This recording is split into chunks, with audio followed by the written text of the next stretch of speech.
Всяко кътче на земното кълбо диша в унисон с нас хората. Твърде различни по раса, култура, нрави, цвят на кожата. Хора, изпълнени с дихание, пулсиращо в своите болки и радости, и които всеки ден откриват колко удивителен е този свят.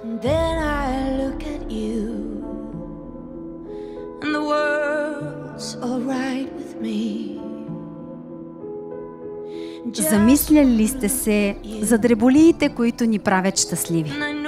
Закуска в смешна пижама, чаша горчиво кафе или ароматен чай в мараната на утрените, поднесени с любимото сладко на табличка, вино за празник или за утеха, топла длан, която държи нашата, дори когато светът вече не е същият.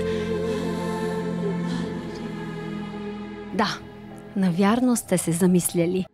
Ала всичко това никога няма да стане по-важно, ако за нас не бие едно сърце, което отмерва миговете щастие заедно с нашето щастие. Защото ние хората не можем без отношения.